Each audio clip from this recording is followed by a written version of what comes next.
What's going on, guys? It's Nick here, back with another video. Congrats to all you who made it to the fantasy semifinals. Certainly not easy to do, but you made it this far, only 2 wins away from winning it.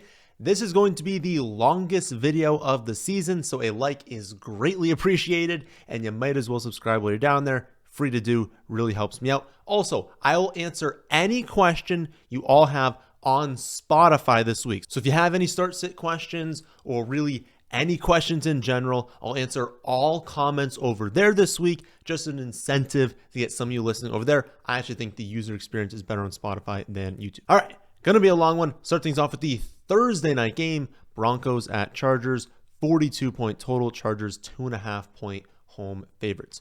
For the Broncos, no way we're trusting this ground game at this point, especially in a matchup that forces a 4.9 point per game drop in backfield production. And honestly, after last week, it's tougher to trust Bo Nix. He was playing really well, but that was a very bad game from him last week. He's my quarterback 13 right now, but he played pretty bad in what was supposed to be an easy matchup. I think he's still fine to stream. And if you've been using him, you haven't had other options, and you've been fine with the production, I think it's fine to go with him, but he's not going to project as a top 10 quarterback this week. And he's got a thinner path to hitting his ceiling than usual this week. The best play on Denver is Courtland Sutton. Right now he's grading out as my wide receiver 23. He is someone that I think is worth starting. But other than that, the Broncos can have a pretty good game. They just spread out the production to so many players, and the Chargers defense is good enough to where I think you're playing Sutton, avoiding the backfield, avoiding the tight ends, avoiding the other wide receivers, and it basically comes down to play Sutton and maybe play Bo Nix if you need him. For the Chargers, their running backs have a stronger matchup, but I still wouldn't trust it, so I'd avoid them as well. We saw last week Vidal kind of take over as the quote-unquote lead back, but it was quote-unquote lead back with 6 opportunities. Like, it's just not a backfield that's getting much workload. It's not an offense that's really blocking very well for the backfield, so I would just avoid all of them unless you're in like a pretty deep league. Justin Herbert also seems like a bit banged up right now, and he's definitely scrambling less because of that. I don't see that high of a ceiling for him this week, so I would bench him. Really on both sides of the ball, I think you're just playing the top wide receiver and benching everyone else. But again, maybe you can stream Bo Nix. Sutton has a massive role, including one of the strongest red zone roles in the league. And then Ladd on the Chargers, he's far and away their best wide receiver. He looked fully healthy last week. He actually played his highest snap share of the season, even in a blowout loss. He's only my wide receiver 27 right now. I feel pretty good about him, though. I think that's going to move up as the week goes on, maybe approaches the wide receiver 20. He's just played really well in the second half of the season. The matchup is not one where I'm scared off of playing him. So if you've got Ladd, I think you're probably playing him this weekend. Next up, the first of 2 Saturday games. So know that there's 2 Saturday games. First one is going to be Texans at Chiefs. 39.5 point total. Texans are 1.5 point road favorites. My model thinks that the Chiefs are 6 point home favorites. So I think Vegas is just assuming that Mahomes is not going to play this week. I have not yet, as of recording this, seen anything to confirm that. And my guess right now is that he actually is going to play. So I think the line is going to move in KC's favor. The total will go up like a point or 2. But yeah, if that doesn't happen, this is the lowest total game of the week. So I know it seems like, right? Texans at Chiefs, you would imagine, oh, this game has a really high total, 2 good quarterbacks, elite playmakers on both sides. Again, as of right now, it is the lowest total, I guess tied for the lowest total game on the week. For the Texans, it doesn't really matter what the line ends up being. Mixon, Nico, auto starts, doesn't matter what the matchup is, play them. CJ Stroud, like a mid-range quarterback too. He's shown no ceiling though this season, so he's not really that good of a streaming option. And if he made the fantasy semifinals, it was probably not on the back of CJ Stroud. Tank Dell, high ceiling, but very, very low floor flex option that realistically has not hit very many times this season, even in games where Nico is out, and Nico will be playing this weekend. And then Schultz, viable to stream. Cade Stover missed last week. I imagine he's going to miss this week as well. That does give Schultz a massive snap share, and the matchup does provide increased efficiency to tight ends. So if he can get 5 or 6 targets, he should do pretty well with them. Thing is, I thought the same thing last week, and that didn't really go very well for me. So I would imagine, you probably haven't been streaming Schultz. If that's the case, he's not someone I would go after in free agency and be like, oh, nice, got a really good matchup, he should crush. I mean, he could definitely have like 5 for 50 and a touchdown, but that feels like the ceiling for him. And most weeks here, I think he's probably going to have like 3 or 4 receptions for 30 or 40 yards. And that's fine, but maybe you want a little bit higher ceiling at the position. But yeah, I would say, Nico Mixon, they're going to be in starting lineups. Aside from that, I wouldn't be that excited to play anyone on the Texans side. Then for Kansas City, obviously, it depends on if Mahomes is playing or not, but I'm going to assume he plays for this video. Just check the updated rankings. Again, rankings are free through the Super Bowl. Check those on my website, thefantasyfootballadvice.com. If Mahomes ends up not playing, realistically, you'd probably just drop everyone by like 20, 25%, but it of course depends on the player.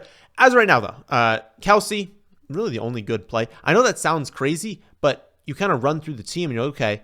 Pacheco was gaining steam, but then last week it was kind of a split between him and Kareem Hunt. Right now, Pacheco's only my running back 30. Hunt is a lower end option. He's my running back 43. You can't play Kareem Hunt, and really for Pacheco, it's like you probably didn't get here in the back of Pacheco either. And so maybe if you wanted to play him as a low end running back too, it's just again a very low total game, a very gross game. And if he's not getting a lot of this opportunity and he's losing passing down snaps, especially to Samaje Perine, that's not great. A 3 running back committee is not a fantastic one. You've got Xavier Worthy. He saw great usage last week, but he remains super inefficient. He's only my wide receiver 51. Hopkins, he's seen his role decrease. He hasn't hit a ceiling in a very long time. He's only my wide receiver 43. You've got Mahomes, who you'd love to play, right? But he's clearly banged up. His mobility is down. He's not hitting on big plays because he's not connecting with Xavier Worthy. So his ceiling isn't really there. Again, it's the fantasy semifinals. The only one that you've likely ridden to this point is Travis Kelce. I would probably be benching everyone else, with Pacheco probably being the most likely to make it into your starting lineup. I've mentioned a few times, have Mahomes and Caleb Williams on the same team. I'm going to be playing Caleb Williams this weekend. Second Saturday game is going to be Steelers at Ravens. Should be a really good game to watch. 44.5 point total. Ravens are 6-point home favorites. For the Steelers, a lot comes down to whether or not George Pickens is going to play. My guess is that he is going to play this weekend, but obviously we got to track that. I haven't seen practice reports on Wednesday, but the Thursday and Friday ones are going to be the most important for us, and of course I'm going to adjust the rankings accordingly. He is the best player on this team by a mile, though. The Steelers are projected to be trailing, as has been the case all year. Wide receivers are the best position to attack against the Ravens. They face the most schedule-adjusted wide receiver targets in the league. I think if Pickens is active, you have to just assume that he's a good go. You have to assume that they're not going to activate him and then play him like 40% of the snaps. It would be very weird with a hamstring. You don't want to push it, right? Don't put him out there if he's not good to go. All it takes is one quick acceleration for him to suffer a setback. And so it's not really like limiting him to 40% of snaps would do anything. You'd still be putting him at risk. If he's out there, I think he's good to go. I think you treat him as a like mid-range to low-end wide receiver 2 and someone you probably want in your starting lineup. Definitely risk, of course, of a mid-game setback. So if you had someone projected similarly, like maybe you've got a really good wide receiver room and he's your third wide receiver, you've got someone else projected within like half a point of him. If you want to take down the risk there, bench him for someone else, I'm totally fine doing that. At the end of the day, though, this is an elite player with one of the best matchups in the game and in what is probably the most important game of the season thus far for the Steelers. So unless we get word of a snap count, I would assume that he's not on one, and I would play him if he's active. Behind him, though, pretty thin. You're just hoping for a touchdown with Pat Freiermuth. Then with Najee, Warren, they're splitting the workload. Even Patterson mixed in. It's a brutal matchup. They are road underdogs. So Najee and Warren are only my running backs, 31-33. There is kind of a clear cutoff in that general like running back 28-29 range. It's like everyone outside of that is a super mediocre play with fairly limited upside. So you're probably not going to be, whenever I say a running back is in like, that like 28, 29, 30, 31, 32, 33, 34, 35, like in that general range, they're mediocre. They're very mediocre play, and you probably don't want to be playing them this weekend, but I probably don't have to tell you don't want to be playing these guys. Only other play is Russell Wilson. He's okay to stream, especially if you think Pickens is healthy. If you think Pickens goes off, like he can easily have a game where he has 250 yards, 3 touchdowns. Right now, he's only my quarterback 20. He's not that far off from like the quarterback, 14, 15, 16 range. So if you're in that general spot, it's not like he's a bad play. And I think he's a perfectly fine play, especially in super flex leagues. But in one quarterback leagues, I'm hoping you have a better option this week. For the Ravens, Lamar and Henry are auto starts. Play them every week. I know Henry didn't do anything last week, but they threw for 5 touchdowns. That's not going to happen every week. Also, Bateman, 80 yards, 2 touchdowns last week. We talk about Bateman all the time here, and just like he's a player that, yeah, he's got a weekly ceiling. He's very athletic. He is a good wide receiver, and he's got a fantastic quarterback. There are going to be times where he has this level of production. But we've seen it before. We've seen Bateman have, a good game and then do absolutely nothing the week after. So he could certainly have back-to-back good games, but he's coming off what's probably the best game of his career, and it was only 3 receptions. So I'm only projecting him as my wide receiver 44 right now, unless you're in a super deep format. I think it's chasing points if you really want to go after Bateman this week. His emergence kind of does hurt Flowers, though, and especially the combination of his emergence and the emergence of Mark Andrews, who we'll get to in a second. It's like both of them are playing better in the second half of the season, and that's just kind of reducing the ceiling for Flowers in terms of target share. If you look at the first 8 weeks of the season, 7.6 targets per game for Zay Flowers, but he also hit double digits in 4 of 8 games, so he was having those spikes. Over the last 6 weeks, he's commanded 9 or more targets 0 times.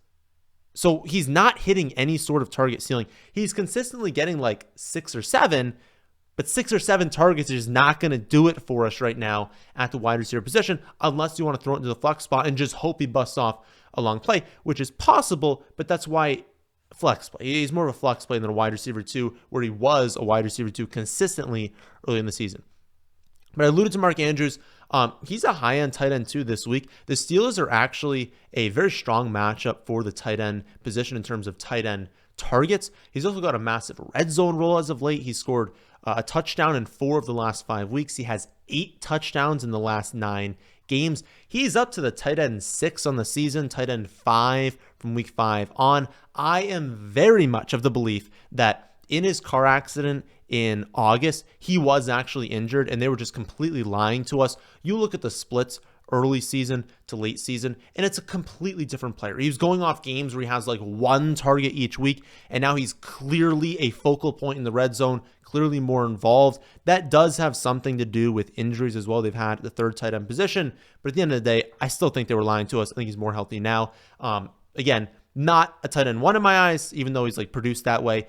He's obviously gotten a little bit lucky with touchdowns, but that's what it takes to be productive at the tight end position unless you are Trey McBride. And so if he's got the role, he's a pretty good play at tight end, but again, in that tight end like 11 to 13 range for Mark Andrews. That's it for the Saturday games. On to the 1 o'clock games. There's no 9:30 kickoff, so 1 o'clock Eastern on Sunday. Start things off with Giants at Falcons, 41.5 point total. Falcons 10-point home favorites. For the Giants, it's neighbors, it's Tracy, and I would avoid everyone else. The Falcons do not have a good defense, and this game is being played in a dome, so it's a pretty strong spot for production on the Giants side. The problem is the quarterbacks all stink, and so you're not really going to get a high ceiling game from the entire offense as a whole. I think they're going back to Drew Lock this week, but who knows what will happen after halftime if they want to make another change. Neighbors does have such a massive target share, though, that he can hit even with really inefficient, like hyperly inefficient yards per target numbers. It's like, who cares what your yards per target is if you're getting 14 targets? Like, it doesn't even matter at that point. You're getting so many targets you're going to hit. He's in line for double-digit targets yet again this week. The Falcons are the second best matchup for wide receiver catch rate, so maybe it's a spot we can see some level of efficiency. He is a wide receiver 1 this week. You are playing him if you have him. Tyron Tracy Jr. is a tougher call, especially after not getting the goal line carry last week. That puts a little fear into our hearts, being like, okay, well, if they're only projecting for like 1.5, 1.7 touchdowns this week, it's not great if you're not going to get the goal line work. So that's going to limit his ceiling. As things stand right now, though, I'm projecting 14.5 carries, just under 2.5 receptions. That's a decent opportunity share for the offense as a whole. And given the matchup is pretty strong, I do think it makes him a low-end running back too. It is, someone that I'm hesitant to play, someone that I don't think you need to play. But if you're like, man, I just don't have anyone else, like, I got to play him as a low-end running back too, I think it's totally fine. I wouldn't feel bad doing it. Then for the Falcons, they're rocking with Michael Penix Jr. now after benching Kirk Cousins. He obviously has not been playing amazing as of late, and I think they just kind of want to see what they have in Penix, throw him out there. They're not going to make any sweeping decisions based off of 2 games, or I guess it'd be 3 games rest of the season. But of course, it makes sense that they want to throw him into game action and just kind of see how he gels with the players. That's just going to add a lot of variance to Falcons players. He could go out there and perform really well, and we're like, holy cow, we love these guys in Dynasty. We love them rest of season. Odds are, though, rookie quarterback, first career start, probably going to be a downgrade from Kirk Cousins, even knowing how Cousins was playing. But hey, good news is it's the Giants, and so it's not exactly a difficult first start. And they're not going to be like the Giants think on offense. And so it's not going to be a situation where he finds himself down 28-3. That's probably not going to happen. And so they can lean on Bijan, lean on the ground game. They can allow him to be put into just better situations, not constantly be in 3rd and long and force him to make a play. If they can get to 3rd and 2, 3rd and 3 a lot more often, it'll just make life easier on him. And if they're in scoring situations, it'll make things easier playing a bad team in your first start.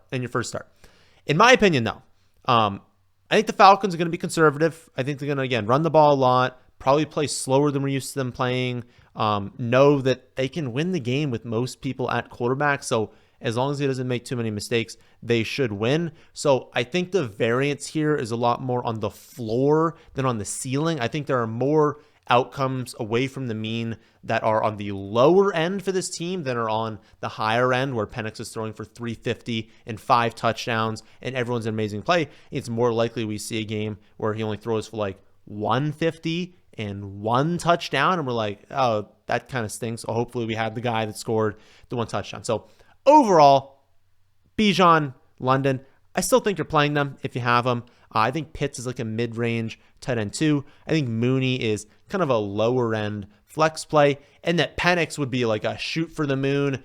You're in super flex. You've gotten there on the backs of running backs and wide receivers. You haven't hit on quarterback. You added him, and you're hopefully he can get you 15.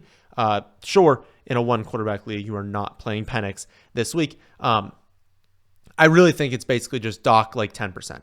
Again, I'll do more research. I'll go into the projections, but it's probably just dock 10% off what you thought everyone was getting, and that's what their new projection would be with Penix. But again, you can follow that. My website is free. Rest of season, thefantasyfootballadvice.com. See what updates I have there. Okay, next up, we've got Browns at Bengals. And what do you know? Another quarterback change there. 47-point total. Bengals are 7.5-point home favorites. For the Browns, they're benching Winston for Dorian Thompson-Robinson. Winston has definitely struggled, but it's been against really good defenses, so I think it's kind of tough benching him. They had horrible defenses to start the season, and Deshaun Watson was terrible, and they just wouldn't let Winston play. Then all of a sudden, when they've got all these difficult matchups in a row, they play Winston. He outperforms what we knew Deshaun Watson was doing. He elevates the offense, but he commits turnovers. It's Winston. You're going to get that with him, but, he helps the offense. Then you finally get a really bad matchup, a really good matchup, I guess, really bad defense, and you go back to a different quarterback. So a little bit tough there, but I mean, they're tanking, right? Like we know they are not trying to win games, so it does actually make a little bit of sense. They're 3-11 right now. If they win, they go to 4-11. It could bump them down as far as the number 9 pick. They don't want that to happen. So again, makes sense. Unfortunately, you combine that with Nick Chubb also being done for the season, and so there's a lot of differences this week in the projections than we're used to seeing for the Browns. So it makes it just a little bit more difficult. Right now, Njoku is still my tight end 10, still good play. I feel good starting him. Great red zone role. That's not going to change without Winston. Judy, wide receiver 27 right now. I think he's more of a flex play than the wide receiver 2. Honestly, wide receiver 1 than he's been. I think he's more of a flex play this weekend just because we can expect slower offense. We can expect a more run-heavy offense. We can expect more scrambles for Jordan Thompson-Robinson. Because Winston didn't scramble and Jordan Thompson-Robinson is mobile, he will take some of those dropbacks and turn them into rush attempts. So more of a flex play for Judy. And then obviously we know he's going to be less aggressive as well than Winston. Jerome Ford, running back 24 right now. I am personally playing him in my 3rd flex spot in my Dynasty League. I know it's going to be a 3-running back committee. I'm pretty sure they're going to activate all of Ford, Foreman, and Strong. I still think Ford is going to be the clear 1A in that committee. I think he's still going to be involved in the receiving game. I think he's an explosive player. The matchup is really strong. So I am going to play him as of right now. But if it was at like running back 2 and you've had good options, I don't know that I'd go there. I think he's more of a flex play, more of a second flex play this weekend. I do think you could start Dorian Thompson-Robinson in super flex just because he's mobile. He can add 4 or 5 points on the ground. If he happens to run for a touchdown, that's going to be really great. In a 1-quarterback league, of course, you're not starting him. Then for the Bengals, pretty easy. Start Burrow, Chase Brown, Jamar Chase, T. Higgins, bench everyone else. Doesn't matter what the matchup is, and the matchup isn't scary this week. Next up, we've got Lions at Bears, 48-point total. Lions, 6.5-point road favorites.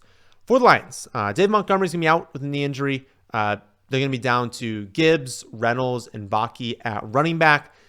They know that they need to keep Gibbs healthy, and so they're not going to try and go out there rest of the season and give him 30 touches. But he's a hyperly efficient player, very explosive player. If we can expect 20-plus touches, he's an easy top 3 play. Right now, he is the number 1 running back in the projections. In my opinion, it also makes it a little bit more likely that Detroit is going to throw the ball when they get into the red zone, into the green zone, inside the 10-yard line.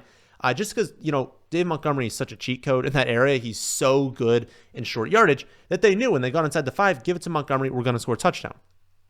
They'll still do that with Gibbs. I just think it'll be at a slightly lower rate. And so if they elevate their pass play rate inside the 10-yard line, well, that's good for Amon-Ra St. Brown. It's good for Sam Laporta. So I think Gibbs, St. Brown, Laporta are all must starts this weekend, especially with how involved Laporta's been recently. Kind of a slow start to the season. Every tight end had a slow start to the season this year, but as of late, Laporta's gotten more usage. I think you're definitely playing him this weekend. I think your only 2 decision points are with Jared Goff and Jameson Williams. This is not the same game environment we had last week, so don't be expecting 80, 85 points to be scored from both of these teams, combined, obviously. I'm still projecting nearly 3.5 touchdowns, but again, I would not anticipate 5 passing touchdowns this week. Right now, Goff is my quarterback 8. J-Mo's my wide receiver 37.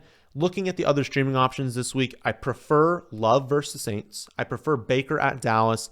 And then Sam Darnold at Seattle is really close to Jared Goff. That one's kind of a coin flip either way. So I think he's a great streaming option. Again, I think I would play and throw Kyler in there. We'll talk about him in a second. He's projecting really well. I would play Kyler, Love, and Baker right now over Jared Goff. But any other streaming option, I would play Sam Darnold and I would play Goff over the other streaming options. And for the Bears, the Lions defense has been decimated by injuries. Really, their whole team has been decimated by injuries, but definitely the defense. So while I still view them as like an average to above average defense, they were great to start the season. With every successive injury, it just becomes a little bit harder to maintain an elite defense. Like every player you lose, it's like to start the season, it was like, okay, we lost this guy. We can kind of change the scheme. We can kind of, fill in there. But when everyone on defense is injured, it's just a little bit more difficult to slow teams down consistently. So a better spot than I think projections will show for the Bears. At wide receiver, I think DJ Moore's, low end wide receiver too. I'd probably be playing him. He's in this like annoying role that's really close to the line of scrimmage, but it's highly efficient. And so if he's only going to get 8-9 targets, he can catch like 7 or 8 of those because it's coming so close to the line of scrimmage. So I think the floor is pretty high for him, and the ceiling is still there because the Bears are going to have to throw the ball a lot. Injuries on defense for the Lions, I think he's a good play. Then you've got Allen Odunze as more flex viable. They're operating obviously deeper downfield than DJ Moore is. If DJ Moore is really close, of course, everyone else is a little bit further downfield. As per usual, all of these Bears wide receivers have a ceiling, but obviously all of them are not going for 100 to score every game. And so it's likely one has a really good game, one has an average one, and one has not a complete dud, but a pretty mediocre game. Who that ends up being, though, is kind of up in the air. It really changes week to week. It kind of comes down to who hits for a touchdown, who hits for long play. I would say DJ Moore, most valuable. Then I would say it's Keenan Allen, then Rome Odunze. I think all are playable again, but Allen Odunze more flex options. At running back, DeAndre Swift, low-end running back too. The projections definitely like him more than I do personally, since Detroit has seen the run defense kind of fall off given all the injuries. I don't personally love DeAndre Swift, but again, the projections have him as a running back 15 right now. I doubt I drop him any lower than the running back 20. So if you have him, you probably want to keep rolling with them. Only other play is Caleb Williams. As I said before, I have Mahomes in that same league. Even if Mahomes is starting, I don't really trust Mahomes this week. So I am going to be streaming Caleb Williams over him. Again, if there was ever a time to attack this Detroit defense, it's now. They've had a ton of injuries, and they still have the same explosive offense. Even without Montgomery, they're going to score a lot of points, and so it's going to force Chicago to be aggressive, throw the ball, but against an easier defense than it would have been before. Again, Love, Baker, Goff, Sam Darnold. I prefer them over Caleb Williams, but Caleb Williams kind of slides himself right into the end of that group as a really good option this week. Next up, we've got Titans at Colts, 42.5 point total. Colts are 3.5 point home favorites. For the Titans, another quarterback change. It's quarterback change galore this week. They said they're benching Will Levis. I think I saw one report that it is going to be Mason Rudolph. It was kind of weird. They came out with that report. They're like, we're benching him, but they never said they were starting Rudolph. He's the only other quarterback they have, so I don't know who else they would start, but again, probably starting him, but it doesn't matter. Neither one of these guys is good. Maybe Rudolph is a slight upgrade over Will Levis, but at the end of the day, they're bad. Colts do have an attackable defense, but you don't really want to go to fringe options in the semifinals with Mason Rudolph as your quarterback. So Ridley, flex play. He's got the ceiling. Of course, the floor is lower. Chigakonkwo, best matchup and been playing better as of late, but still kind of a low-end tight end too. And then I would say you're probably just starting whoever starts at running back. If Pollard's good to go, play him as a running back too.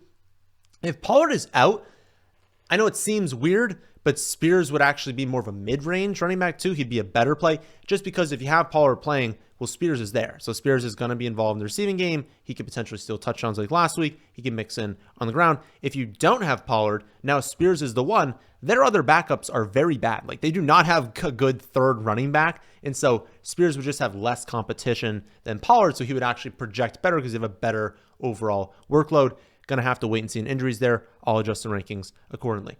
Then for the Colts, the Titans are a relatively neutral matchup for all positions, but they are allowing the second fewest passing yards per game. Realistically, that's not because they're the second best pass defense. A big portion of that is because they face the third fewest pass attempts overall because they're 3-11. A ton of teams have just gotten up huge on them, run the ball the whole second half. Well, yeah, you're not going to allow many passing yards if you get destroyed in the first half and the team has a 70% run rate in the second half. I still think they're above average. I just wouldn't call them an elite pass defense. But then the matchup itself becomes neutral because they give up a lot of touchdowns. So even if on a per play basis, they're pretty good against the pass, you're always in a pretty good position offensively against them. And so a touchdown should be there. That makes the fantasy matchup relatively neutral. So I think you're playing Jonathan Taylor. Just hope that he decides to hold on to the ball all the way into the end zone this weekend. Can't imagine he'd make that mistake 2 weeks in a row. Beyond him, though, AR is a boom bust streaming option. He's right at the end of that tier with Caleb Williams. So we talked about before Williams, then kind of AR. Pittman, wide receiver 46. Downs, wide receiver 48. I don't think you've made it this far into the season on the back of Pittman and Downs, so I doubt you need to use them this weekend. AR is a tougher call. There's more game theory that goes into playing him. Comes down to team need. Same thing we've said before. He's got a 30-point ceiling.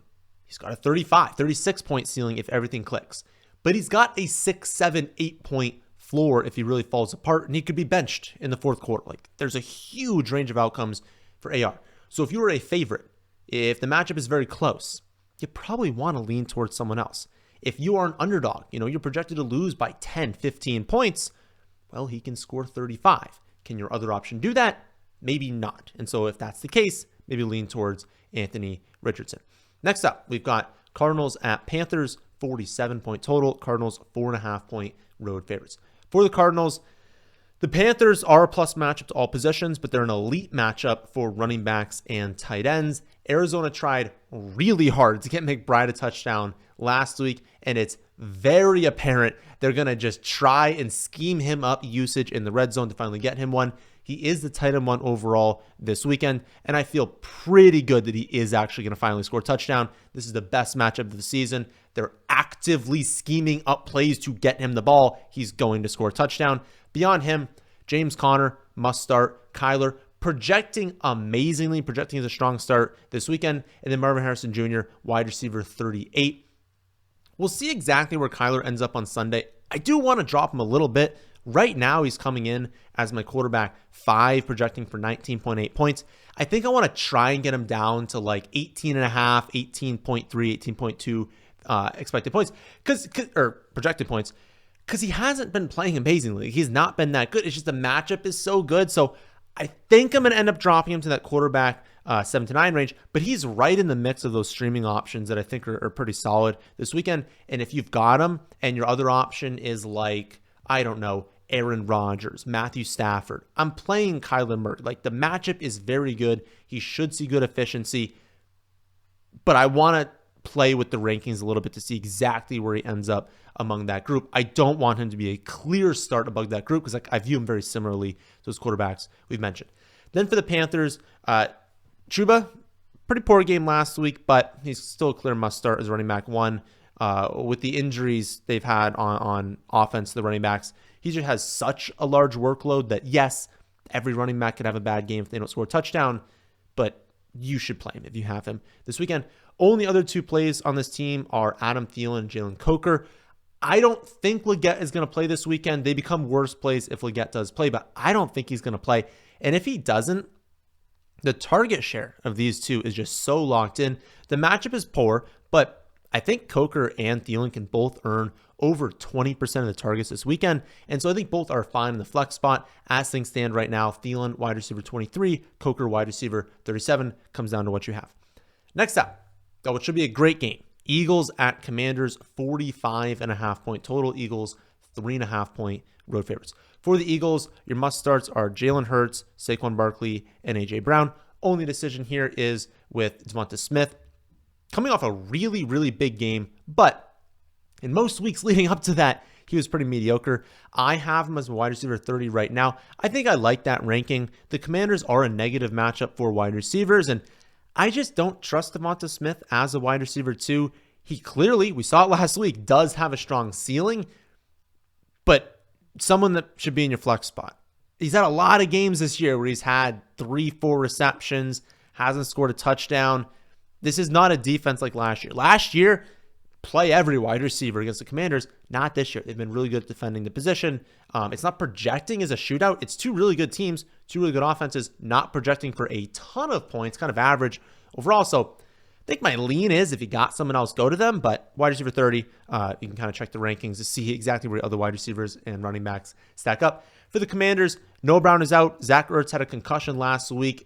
I don't know if he's going to clear in time, but my guess, on average, people miss a game. So if he's out, that opens up a lot of targets. Like, you take Noah Brown and Zach Ertz off this team, it gives McLaurin an insane target ceiling. It gives Brian Robinson Jr., a really high opportunity ceiling because I mean, you're designing plays on offense, right? You're not going to give McLaurin 25 targets. And so there's a cap to how much you want to throw it because you don't want to throw to some of these other guys.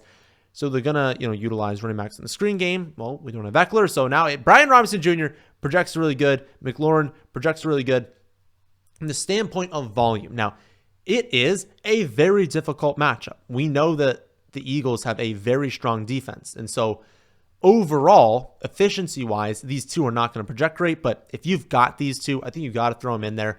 Know that McLaurin can have 12, 13 targets. McLaurin's been getting there on single-digit targets. If you bump him up into double digits with his role in the red zone, I think you just have to play him this weekend. I am going to try and get Jaden Daniels higher in the projections. He's projecting poorly just because we're trying to, hyper-focus on only a couple good players.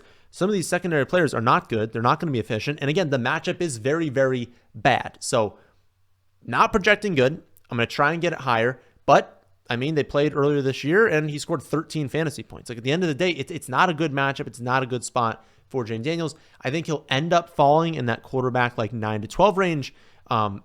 But it does mean that a lot of these streaming options we're mentioning are better plays than him this week. Final 1 o'clock game is going to be Rams at Jets, 46.5 point total. Rams are 3.5 point road favorites. For the Rams, Kyren, Puka, must starts. Kupp is my wide receiver 16 right now, even after the dud last week. Weather can be partly blamed for that dud, but it was also a very good team. And he also, of course, is not the player that he once was. He's still amazing, but of course, I think we can all see he has regressed a little bit this season. The Jets are a plus matchup for wide receivers, though. I don't think he's going to score 0. Again, I get it if you want to bench him. He literally had 0 receptions, and so, of course, your confidence is lower because his floor is clearly 0. I have him in one of my 2 leagues that I'm still alive in. I will be playing him in that league. Only other option here besides those 3 is Matthew Stafford. He's only projecting as my quarterback 18. I do think that there's enough options this week, and I don't think that you've been playing him and then made it this far to where super flex leagues, but not one quarterback leagues. But again, I think you're starting. There are 3, but I get it if you don't want to play Kupp. Then for the Jets, running backs are difficult to trust, but in that same league where I'm starting Cooper Kupp, I have Breece Hall. I am playing him. As of right now, I think all 3 running backs are probably going to play, but we kind of have to just wait and see with Braylon Allen. It kind of came out that Braylon Allen's actually now more injured than Breece Hall is, so kind of funny to see that situation. We'll see.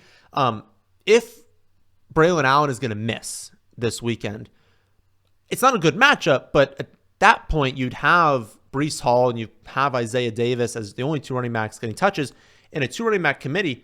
At that point, I would probably call Breece Hall a must start, and realistically, Isaiah Davis would project as an okay option if you were desperate. He would not project as a top 25 running back, of course, but Hall's only projecting as a running back 26 right now. If we lose Braylon Allen, he'll become a top 15 to 17 running back. But again, we just kind of have to wait and see on news there. Aside from the ground game, I think you're starting both Adams and Wilson. Adams is an auto start, but Wilson's my wide receiver 24 right now.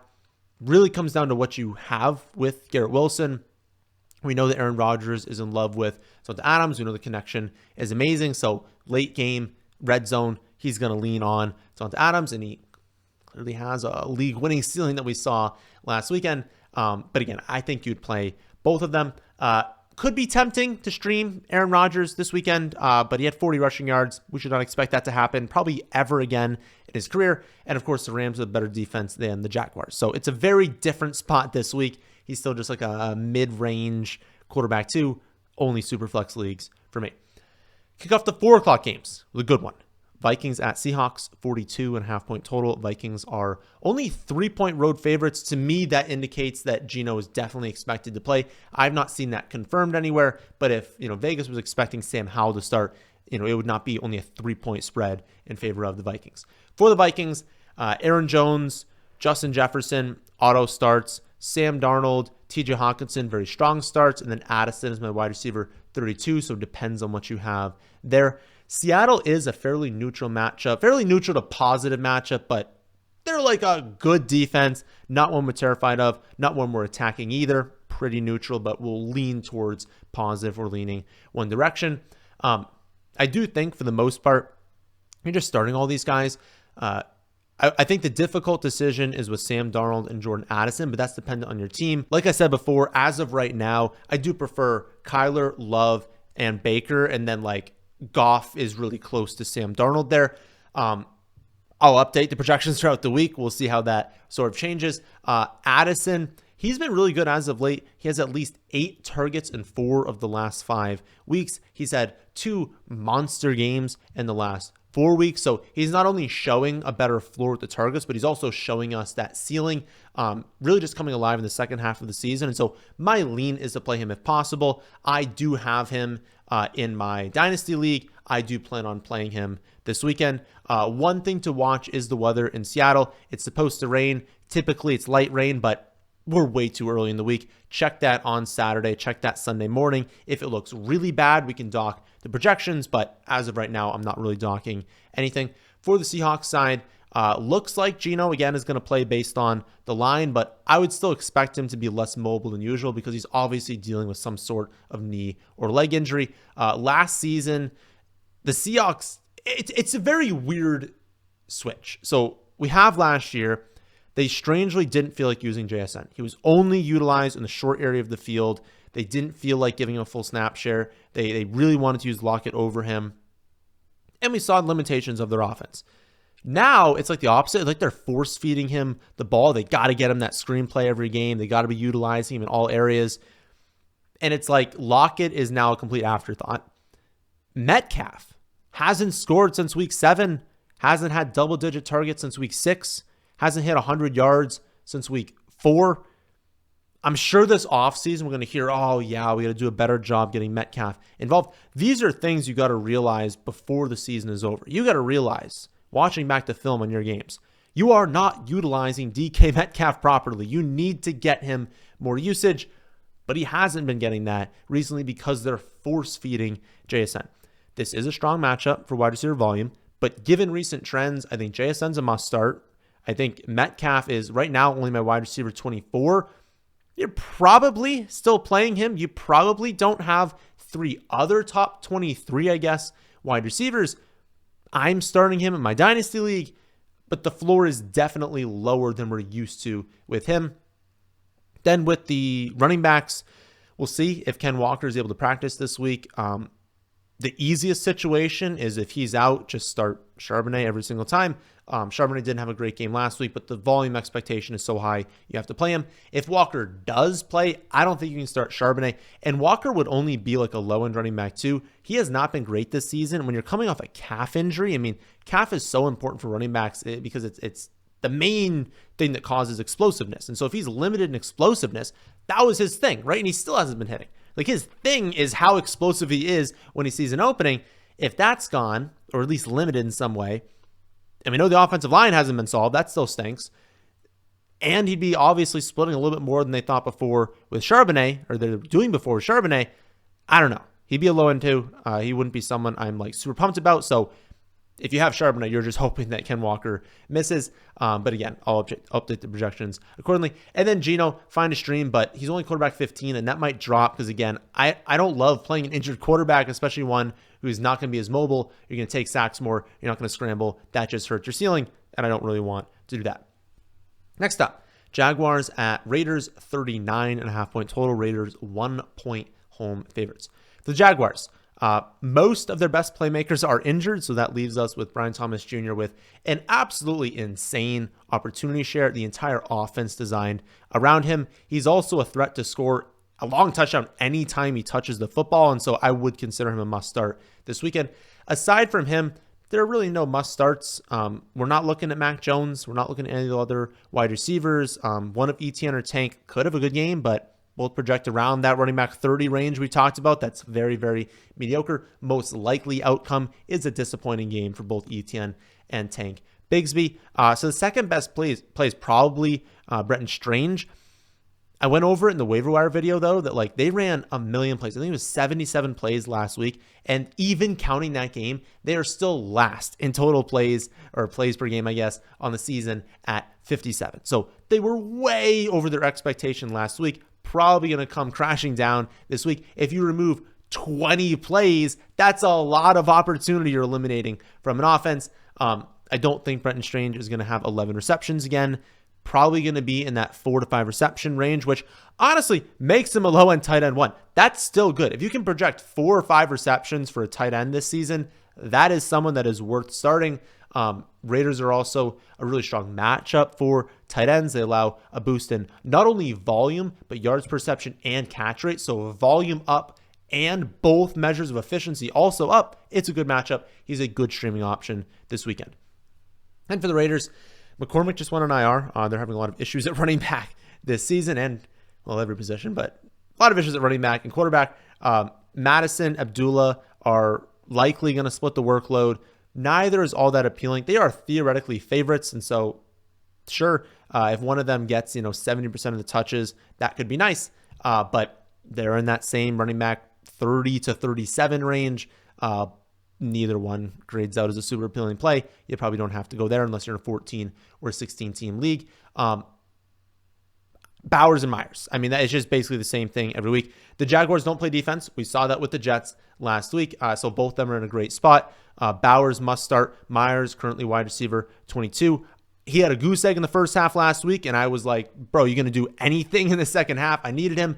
He fell just short of what I needed, so I'm very frustrated with that performance. But at least he had the strong finish to the game. Hopefully he can carry that over to this week. Definitely not going to trust him fully, but that's what makes him a flex play. I mean, realistically, how much do you fully trust your flex? Your flex is that position that you are kind of mix and matching matchups for, and it is a very strong matchup. It is a winnable game. I think he's a good play, but I get it if you don't want to go to him this week. Next up, we have what should be a great game between the 49ers and the Dolphins. 44.5 point total. Dolphins 1 point home favorites. For the 49ers, they were awful last week, but at least they had a mini bye. Maybe they can come out of that looking a little bit better. The Dolphins are a fairly neutral matchup all around. They're slightly negative to running backs, slightly positive to tight ends, but overall, nothing crazy. It's a fairly neutral matchup. Kittle, obviously a must start. Purdy, quarterback 14. Isaac Guerrero, running back 9 right now, but I could see that falling a little bit. Juwan Jennings, wide receiver 19. Deebo Samuel, wide receiver 29.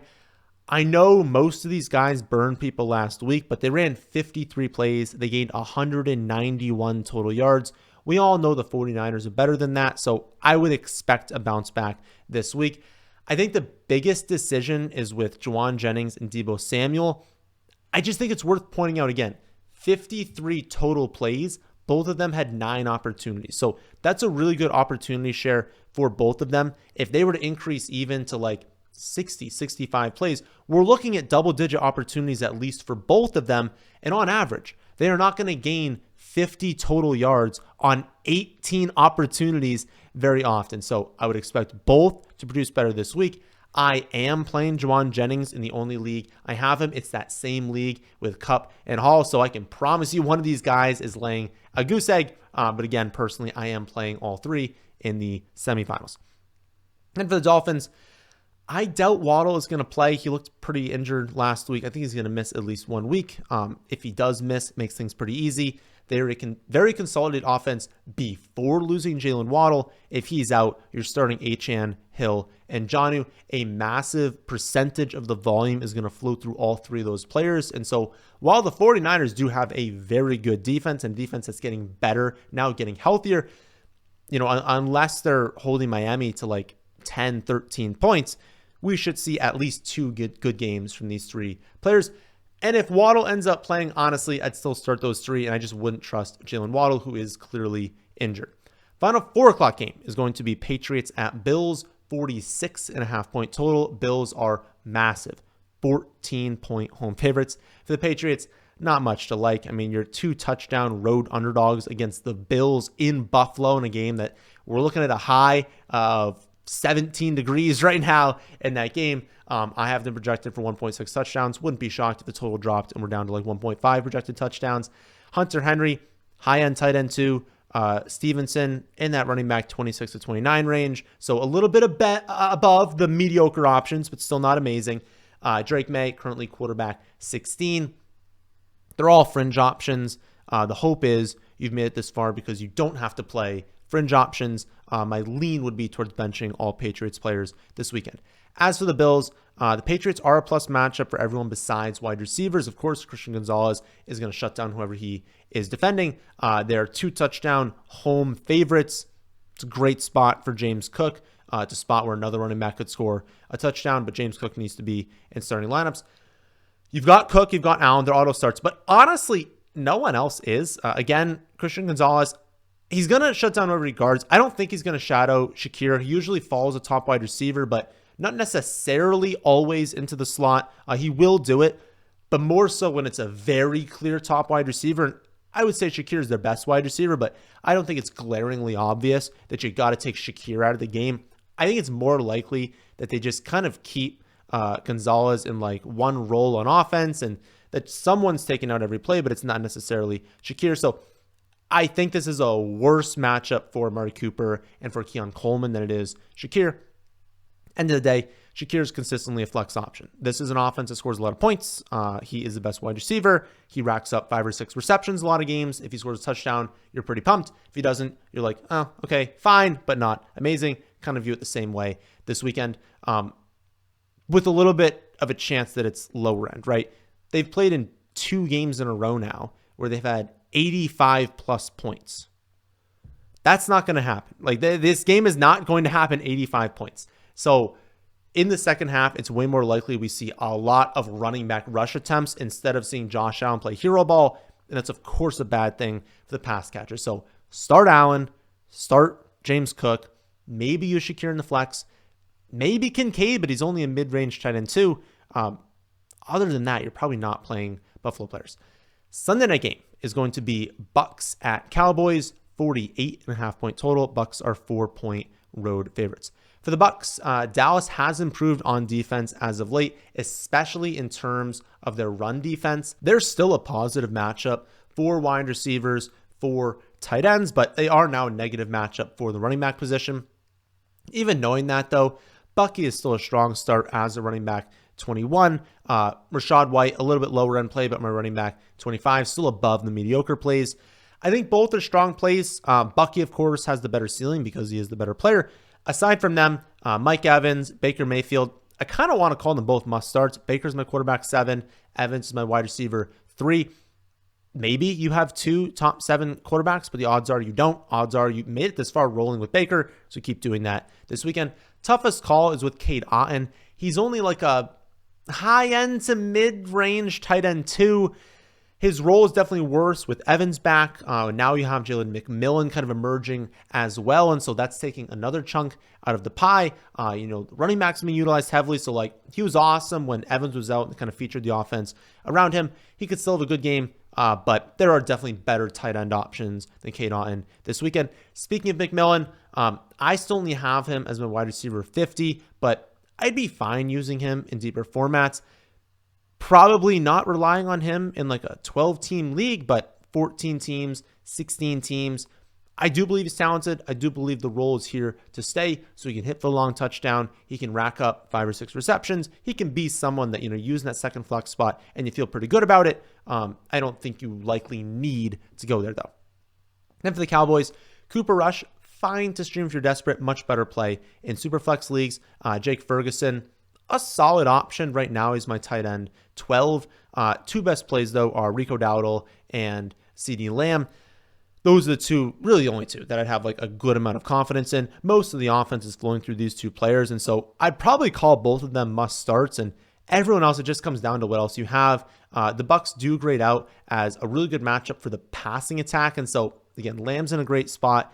If you need to stream Cooper Rush in a Superflex league, go with that. If you had to roll with Ferguson, tight end 12, that's still a pretty decent play. Not really competing with the Trey McBrides of the world, but who really is at this point, especially if he scores this weekend. So I think Ferguson, totally fine to play. Final game of the week, Monday Night Football. Going to see Saints at Packers, 42-point total. Packers are 13.5-point home favorites, meaning the Saints are projected to score 14.25 points on average. For the Saints, I don't think Kamara is going to play, but we'll watch practice reports there. I'll adjust the rankings accordingly. If he does play him.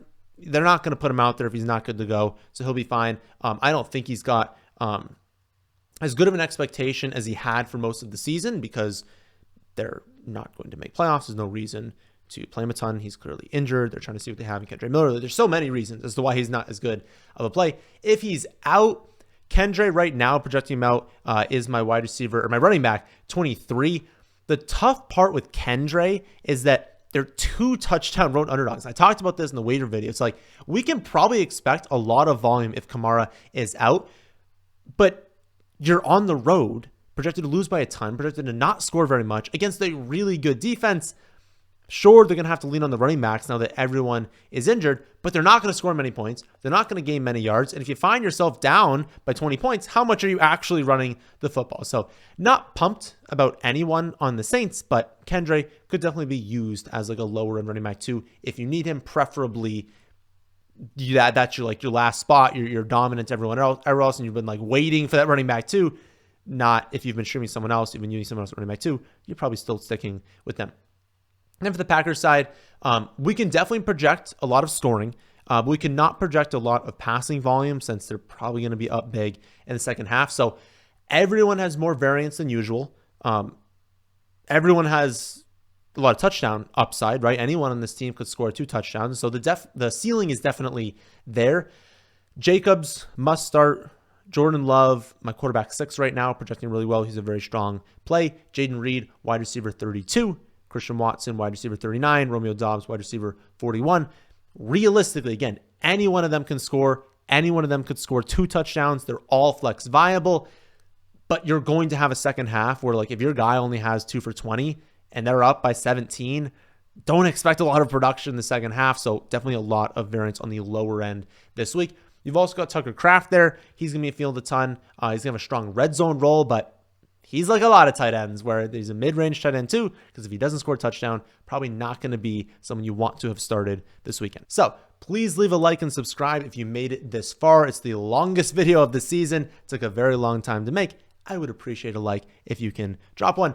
Remember, the website is completely free through the Super Bowl, and I'll also answer all questions that are submitted to the Spotify episode. So if you have something you want to ask, drop a comment over there. I'm genuinely not sure what we're doing for videos next week, given travel and Christmas. I will let you all know through the Discord and on Twitter. But again, for the millionth time, the website is free, so you can always check out my exact rankings over there. Good luck to everyone this weekend, and I'll catch you all on the next one.